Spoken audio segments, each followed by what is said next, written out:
Hello बच्चों, स्वागत है आप सभी का फिर से रितेश रेगुलराइज मैथमेटिक्स में। जैसा कि अभी तक हम लोग डिटर्मिनेंट के बाद हम लोग मैट्रिक्स स्टार्ट किए थे, तो मैट्रिक्स का अभी तक हम लोग का टाइप्स पूरा कंप्लीट हो चुका है।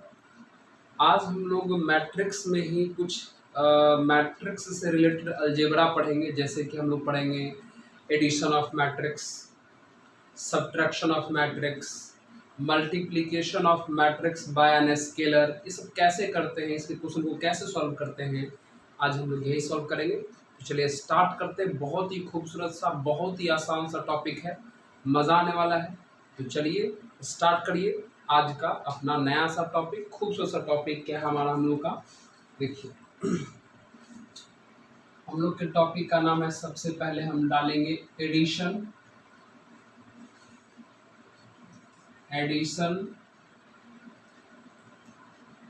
End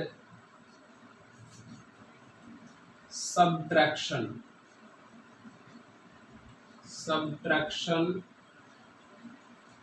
of matrices.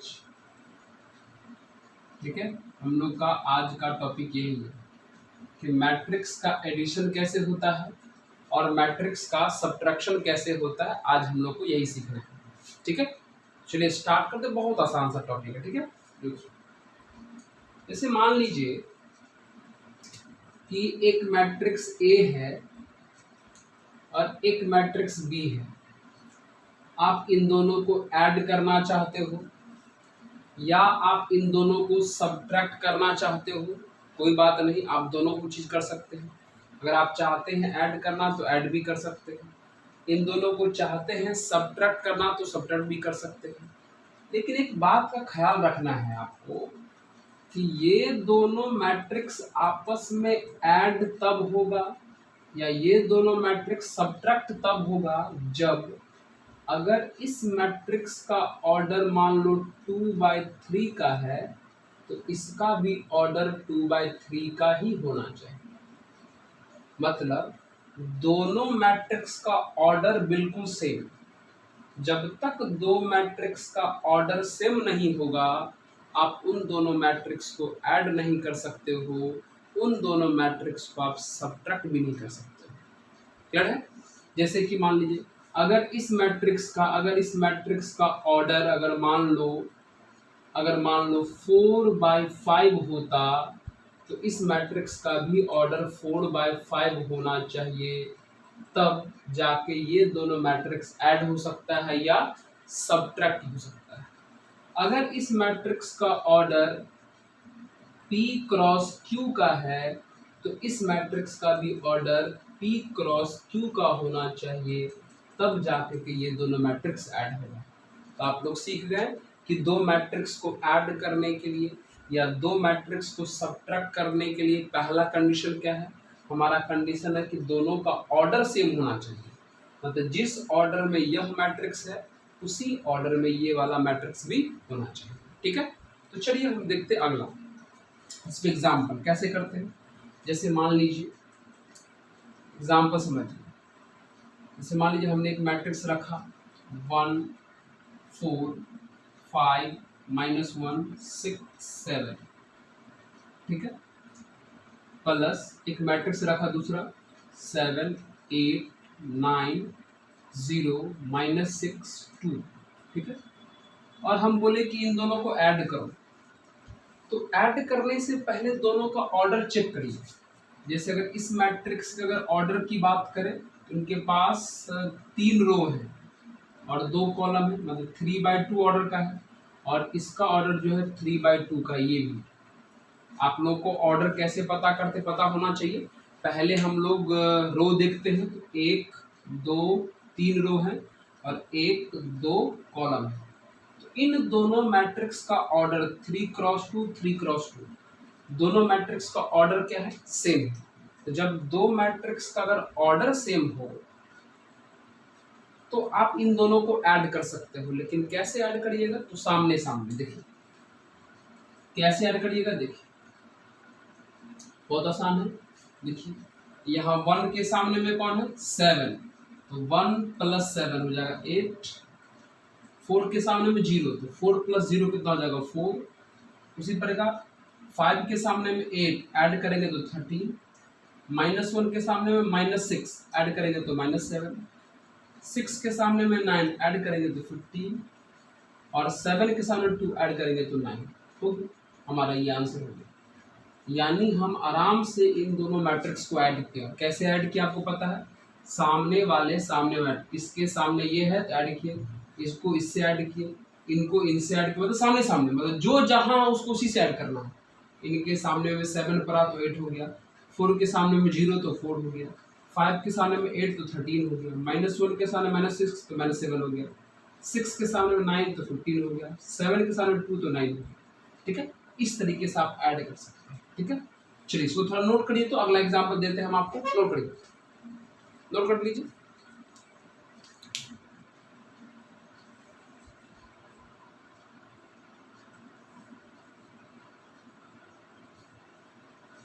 चलिए देखिए, अब अगला एग्जाम्पल, जैसे मान लीजिए, क्या समझिए,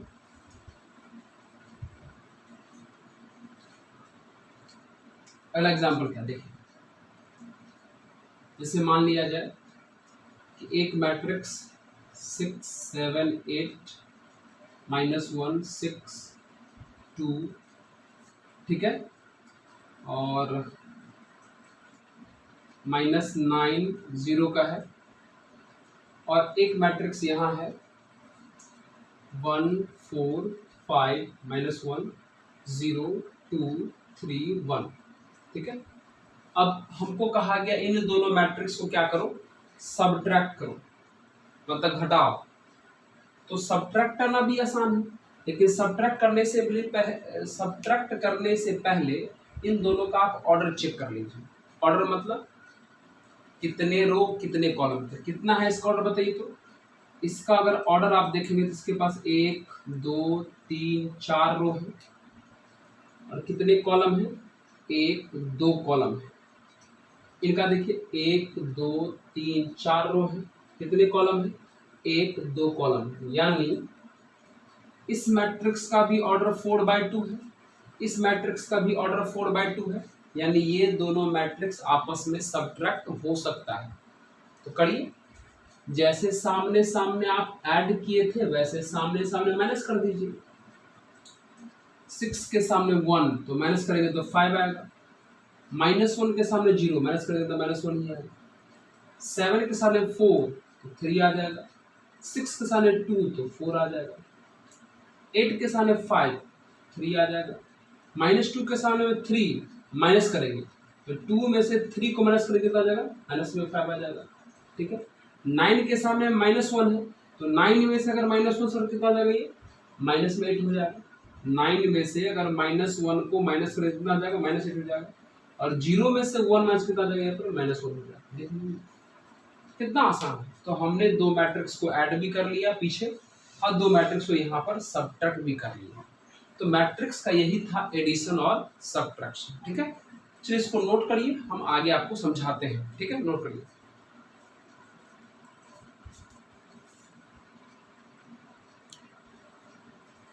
चलिए अब देखिए, अब हम लोग को जानना है क्या, सुनिए,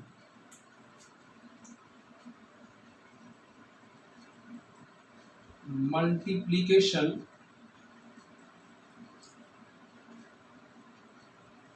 of matrix by any scalar, है ना। मतलब आज हम लोग को सीखना है कि अगर मैट्रिक्स को, मतलब किसी भी मैट्रिक्स को अगर किसी स्केलर यानी किसी नंबर से अगर मल्टीप्लाई करना हो तो कैसे करिएगा। हम लोग का हेडिंग है कि अगर किसी मैट्रिक्स को किसी नंबर से मल्टीप्लाई करना हो तो कैसे करिएगा। जैसे देखिए एग्जाम्पल, जैसे मान लो एक मैट्रिक्स लिखा हुआ 6 7 -1 2। मान लो इस मैट्रिक्स का नाम दे देते हैं हम ए। अब बोला हमको फाइंड 6a, इसका मतलब क्या हो, एक मैट्रिक्स दे दिया और हमें बोला 6a फाइंड करो। 6a का मतलब क्या हो, a में कितना से मल्टीप्लाई करना है, 6 से। तो कैसे होगा मल्टीप्लाई, सीखो सीखो। क्या फाइंड करना है बाबू, 6 इंटू ए फाइंड करना है। तो 6 का 6 रहने दो, बगल में a है, a का रख दो, रख दिए। अब इस पूरे मैट्रिक्स में कितना से मल्टीप्लाई करना है, 6 से। तो बुआ इसके अंदर जितना भी एलिमेंट है हर एक एलिमेंट में इस 6 से मल्टीप्लाई होगा। तो बताओ हर एक एलिमेंट में अगर 6 से मल्टीप्लाई हो कितना लगे, 36 हो जाएगा, माइनस में 6 हो जाएगा, 42 हो जाएगा और 12 हो जाएगा, है ना। इसके अंदर लिखे हर एक एलिमेंट में इस 6 से मल्टीप्लाई होगा। यानी अगर किसी मैट्रिक्स में किसी स्केलर से मल्टीप्लाई करना हो तो उसके अंदर लिखे हर एक एलिमेंट में मल्टीप्लाई करना पड़ेगा। 6 6 36, 6 को -1 से -6, 6 को 7 से 42, 6 को 2 से 12। मतलब मैट्रिक्स के अंदर लिखे हर एक एलिमेंट में मल्टीप्लाई होता है। तो यही था मैट्रिक्स का मल्टीप्लिकेशन। मैट्रिक्स का मल्टीप्लिकेशन किससे करना था, स्केलर से। कैसे किए, इसके अंदर लिखे हर एक एलिमेंट का इस स्केलर से मल्टीप्लाई होगा। मेरी बात समझ में आया। एक एग्जांपल और समझिए, जैसे देखिए एग्जांपल और समझिए बेटा, अब इसको समझिए। इसे मान लीजिए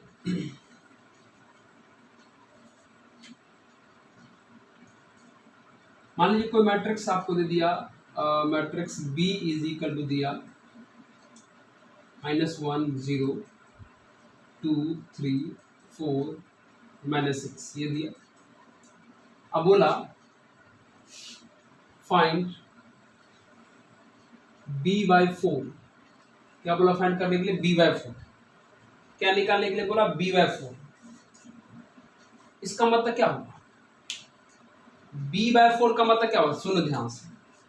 मुझे क्वेश्चन में क्या कहा गया है कि मैट्रिक्स B का वैल्यू दे दिया और किसका वैल्यू पूछा, b/4 का। ध्यान सुनो बुआ, इस b/4 को अगर हम लिखना चाहें तो 1/4 इंटू बी तो लिख सकते हैं आराम से, बिल्कुल सर लिख सकते हैं। तो 1/4, अब बगल में कौन है, b। अब b का वैल्यू कितना है, -1 2 4 0 3 -6। ठीक है, इसका मतलब क्या हुआ, ध्यान देखिए b/4 को हमने ऐसे रखा, 1/4 का 1/4 लिख लिया, बगल में b है उसको हमने लिख दिया। अब इस तरीके से लिखने का मतलब क्या हुआ कि इस पूरे मैट्रिक्स के हर एक एलिमेंट में 1/4 से मल्टीप्लाई करना है। कितना से, 1/4 से मल्टीप्लाई करना है। या आप इसको ऐसे भी कह सकते हैं कि इस पूरे मैट्रिक्स के हर एक एलिमेंट में 4 से डिवाइड करना है। 1/4 से या तो मल्टीप्लाई करना बोलो या 4 से क्या करना बोलो, डिवाइड करना बोलो, तो बात बराबर है।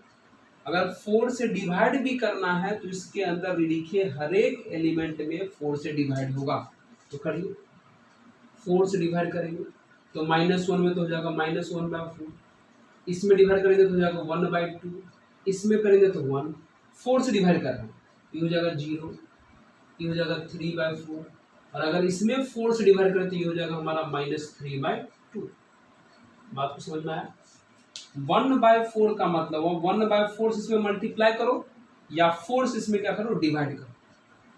तो जब भी अगर कोई मैट्रिक्स दे दे और उस मैट्रिक्स में किसी नंबर से मल्टीप्लाई करने के लिए बोले या किसी नंबर से अगर डिवाइड करने के लिए बोले तो उसके अंदर लिखे हर एक एलिमेंट के साथ मल्टीप्लाई भी करना है या हर एक एलिमेंट के साथ डिवाइड भी करना है। यही है मैट्रिक्स का मल्टीप्लिकेशन, किसके साथ, स्केलर के साथ। ठीक है, चलिए इसको नोट करिए। अब आगे हम आप इसका एप्लीकेशन करके बताते हैं, नोट करिए।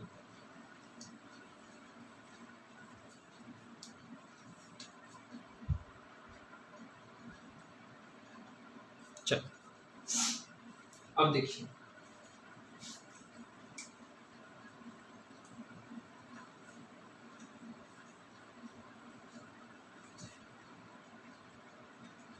अब है हम लोग का इक्वलिटी ऑफ मैट्रिसेस, है ना। अब हम लोग क्या करेंगे, दो मैट्रिक्स को इक्वल करेंगे। और दो मैट्रिक्स के इक्वल होने से क्या क्या हो सकता है वही सब सीखेंगे। जैसे समझिए एग्जाम्पल, जैसे मान लीजिए एक मैट्रिक्स है L M X Y A B, और मान लो एक मैट्रिक्स है 4 5 0 -1 6 7। ठीक है, अब सिंपल बात है कि हम इन दोनों मैट्रिक्स को क्या करना चाहते हैं, इक्वल करना चाहते हैं। तो दो मैट्रिक्स इक्वल तब होगा जब इस मैट्रिक्स का ऑर्डर और इस मैट्रिक्स का ऑर्डर क्या है, सेम। इसका ऑर्डर कितना है, 3/2 का है, तो इसका भी ऑर्डर कितना होना चाहिए, 3/2 का, है ना। तो जब दो मैट्रिक्स का ऑर्डर सेम हो तब आप उसको इक्वल कर सकते हैं। अब कहिएगा सर इक्वल होने से होता क्या है, बाबू इक्वल होने से सामने सामने का एलिमेंट भी इक्वल हो जाता है। एल के सामने में 4 तो एल का वैल्यू आया 4, एम के सामने में 5 तो एम आया हमारा 5। सिमिलरली एक्स के सामने में 0 तो एक्स आया हमारा 0, वाई के सामने में -1 तो वाई हमारा आया -1, ए के सामने में 6 तो ए हमारा आया 6, और बी के सामने में 7 तो हमारा बी कितना आ गया 7। आराम से देखिए निकल गया। तो जब दो मैट्रिक्स इक्वल करना हो तो पहले दोनों को ऑर्डर सेम है या नहीं ये देख लेना है, और अगर ऑर्डर सेम है तो सामने सामने एलिमेंट जो है वो बराबर होता है। सामने सामने जिस तरीके से सामने सामने ऐड हुआ था, सामने सामने सब्ट्रैक्ट हुआ था, उसी तरीके से सामने सामने क्या होता है, इक्वल भी होता है। इक्वल सामने सामने क्या करते हैं, इक्वल करते हैं। बात समझ में आया, नोट करिए तो इसको। चलिए क्वेश्चन बनाते हैं, नोट करिए इसको, थोड़ा देखिए, कर लिए नोट। चलिए क्वेश्चन देखिए, वीडियो को पॉज करिए, नोट करिए। देखिए एक और क्वेश्चन देखिए, जिसमें थोड़ा सा छोटा सा एग्जांपल और देखते हैं। जैसे मान लीजिए क्वेश्चन एग्जांपल दे दिया हमको, x + y 4 3 x - y = 6 p q और मान लेते हैं 2। इस तरीके से मैट्रिक्स दे दिया, बोला find x, y, p, q, है ना। मतलब हमको इस तरीके से दो मैट्रिक्स इक्वल दे दिया। अब बोला x निकालो, y निकालो, p निकालो, q निकालो। आराम से निकलेगा। कैसे, जब ये दोनों मैट्रिक्स इक्वल है तो पहले चेक करो दोनों का ऑर्डर सेम है। तो देखो इस मैट्रिक्स का ऑर्डर 2/2 का है और इस मैट्रिक्स का भी ऑर्डर 2/2 का है, तो बिल्कुल यह दोनों इक्वल हो सकता है। लेकिन इक्वल होने से होगा क्या, आपको पता है कि सामने सामने का एलिमेंट क्या होता है, बराबर। तो बताइए आप हमको, x + y के सामने में कौन है, 6, यानी x + y कितना आएगा हमारा 6 आएगा। फिर बताओ 3 के सामने में कौन है, q, यानी 3 का वैल्यू कितना आएगा, q, यानी q का आंसर आ गया। q चाहिए था हमको, 3 मिल गया। ठीक है, फिर देखो 4 के सामने में कौन है, p, तो 4 = p, यानी p का वैल्यू कितना मिल गया 4, ये भी हमारा आंसर हो गया। फिर देखो x - y के सामने में कितना है 2, तो x - y = 2। अब आप इसको एलिमिनेशन मेथड से सॉल्व कर दीजिए। तो इन दोनों को अगर आप ऐड करेंगे तो ये दोनों कट गया, तो बचा 2x = 8, ये डिवीजन में गया तो x हमारा कितना आया, यहाँ से 4, x हमारा 4 आ गया। y निकालना है तो आपके पास दो इक्वेशन है, जिसमें मन करे पुट कर दीजिए, इसमें पुट कर देते हैं। देखिए x + y = 6 है, x का वैल्यू आया 4, तो 4 + y = 6, तो ये प्लस में गया तो माइनस में, यानी y हो जाएगा 6 - 4, यानी y हो जाएगा हमारा 2।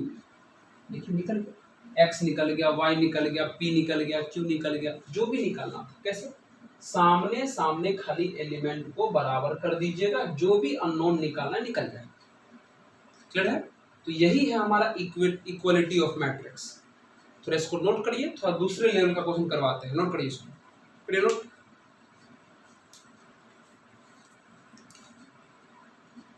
चलिए अब देखिए क्वेश्चन,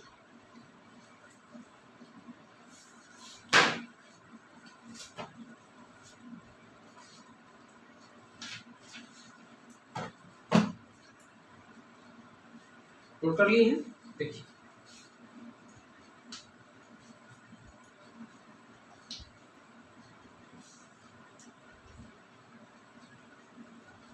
यहाँ ध्यान से देखिए,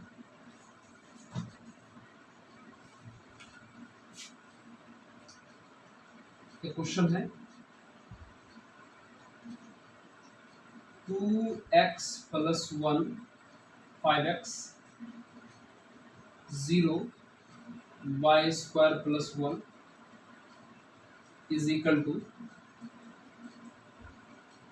x + 3 0 10 26। ये क्वेश्चन अब बोला फाइंड x + y, क्या निकालना है? x + y निकालना है। एक क्वेश्चन है, हाँ एक क्वेश्चन है, इनको सॉल्व करके कहा जा रहा है कि x + y निकालिए। एक काम करिए, सामने सामने एलिमेंट को बराबर करिए, तो बताइए कैसे करिएगा? 2x + 1 के सामने में कौन है? 2x + 1 के सामने में कौन है? x + 3 कर दिए, ठीक है। फिर 5x के सामने में कौन है? 10 है, इक्वल कर दिए। फिर यहाँ देखिए 0 के सामने तो 0 ही है, कोई प्रॉब्लम नहीं है। और यहाँ क्या है? y² + 1 के सामने में कौन है? 26, यानी y² + 1 = 26। हो गया, करिए क्या कितना आएगा? ये x प्लस में जाएगा माइनस में, तो हो जाएगा 2x - x = 3, प्लस में गया तो माइनस में 1, तो देयरफॉर हमारे यहाँ से x कितना मिल गया? 2। यहाँ देखिए ये डिवीजन में जाएगा तो हमारा फिर से यहाँ से x कितना मिल जाएगा? 2। x दोनों जगह से सेम आया है, ठीक ही है। अब यहाँ देखिए प्लस में चला गया माइनस में, तो y² कितना हो जाएगा? प्लस में 1 उधर गया, माइनस में 1 तो कितना हो जाएगा? 25। यहाँ से स्क्वायर हटाएगा तो रूट चढ़ेगा, यानी y का जो वैल्यू आ जाएगा वो +-5 आ जाएगा। यानी कह सकते हैं कि y का वैल्यू 5 भी आया और -5 भी आया, कह सकते हैं ना, क्योंकि जब भी हम लोग स्क्वायर हटा के रूट जब चढ़ाते हैं तो आंसर प्लस माइनस दोनों में आता है। तो y का वैल्यू प्लस में 5 आया और y का वैल्यू माइनस में 5 आया।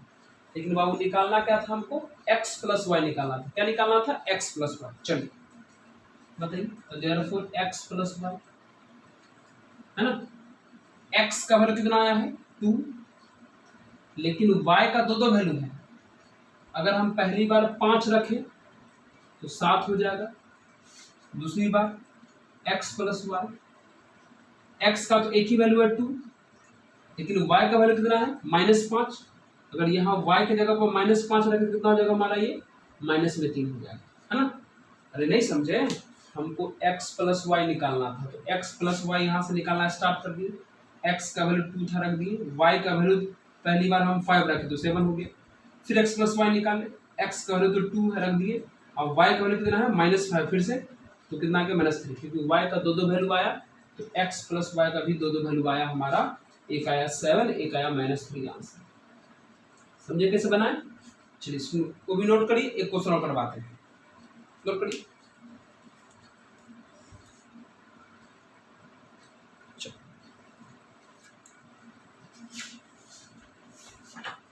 चलो देखिए,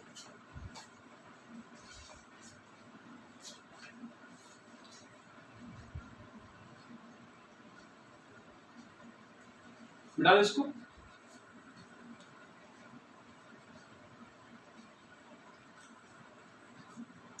यही था हमारा एडिशन कैसे होता है मैट्रिक्स का, सब्ट्रैक्शन कैसे होता है, ठीक है, मल्टीप्लिकेशन स्केलर से कैसे होता है, ये सब हम लोग कर रहे थे। अब देखिए क्वेश्चन और थोड़ा कर लेते हैं, ठीक है। एक क्वेश्चन और थोड़ा करिए, ज़्यादा अच्छा रहेगा, जो भी थोड़ा थोड़ा कन्फ्यूजन है वो क्लियर हो जाएगा। देख लीजिए, ठीक है। देखिए